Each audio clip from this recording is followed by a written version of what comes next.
Dunia jurnalisme Indonesia diselimuti duka yang mendalam.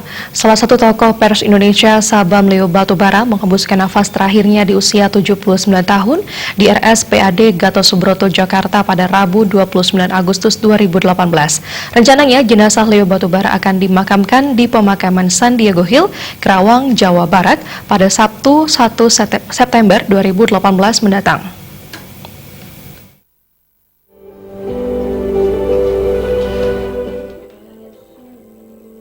Kabar duka menyelimuti dunia jurnalisme Indonesia. Salah satu tokoh pers Indonesia, Sabam Leo Batubara, yang akrab disapa Leo, telah menghembuskan nafas terakhirnya pada Rabu 29 Agustus di RSPAD Gatot Subroto, Jakarta.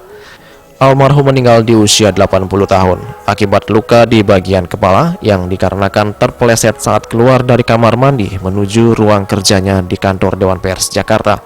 Leo pun langsung dilarikan ke RSPAD Gatot Subroto, Jakarta, namun naas nyawanya tidak bisa diselamatkan dan meninggal di UGD RSPAD Gatot Subroto, Jakarta.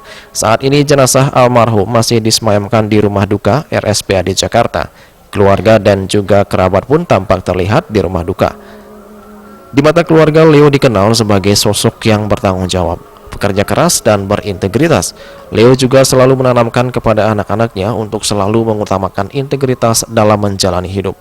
Rencananya jenazah almarhum akan dimakamkan di pemakaman San Diego Hills, Kerawang, Jawa Barat pada Sabtu tanggal 1 September 2018.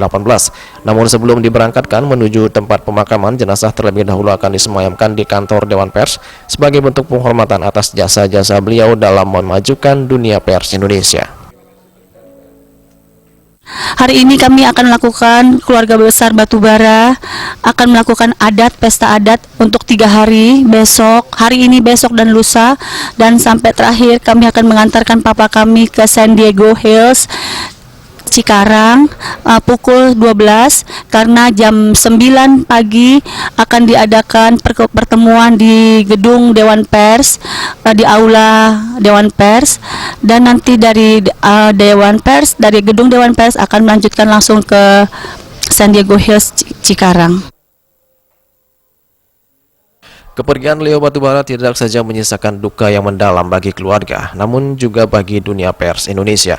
Rangkaian karangan bunga, ucapan bela sungkawa dari sahabat, instansi pemerintah, dan juga perusahaan media terlihat berjejer memenuhi lorong rumah duka tempat jenazah almarhum disemayamkan.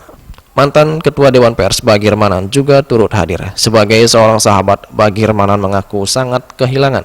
Di mata Bagir Manan, almarhum Leo merupakan sosok pejuang yang dikenal gigih dalam memperjuangkan pers. Dia juga dikenal sebagai sosok yang bertanggung jawab, yang selalu membela insan pers jika tersangkut masalah. Apapun pekerjaannya, beliau kerjakan itu dengan sungguh-sungguh, dengan tekun dan tanggung jawab. Yang kadang-kadang pada saat ini nggak mudah menemukan sosok seperti itu. Yang kedua, beliau sebagai orang pers sangat konsekuen untuk menegakkan prinsip-prinsip pers yang baik. Karena itu, baik waktu saya masih mengurus Dewan Pers, beliau selalu ditugasi kalau ada pers bermasalah di daerah, baik bermasalah di dalam pengadilan maupun luar pengadilan.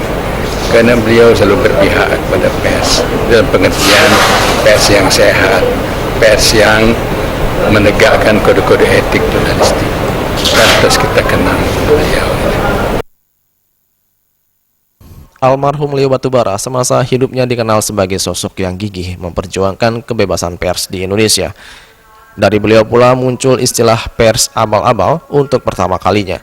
Leo Batubara merupakan tokoh pers nasional yang aktif mengabdi pada Dewan Pers. Dia pernah menjadi wakil ketua Dewan Pers periode 2007-2010. Semasa hidupnya, Leo juga pernah menjadi sekretaris jenderal Serikat Penerbit Surat Kabar (SPS), yang kini menjadi Serikat Perusahaan Pers, asosiasi media cetak nasional satu-satunya di Indonesia sejak 1946 hingga kini. Selain itu, almarhum juga ikut aktif terlibat dalam perumusan Undang-Undang Nomor 40 Tahun 1999 tentang pers.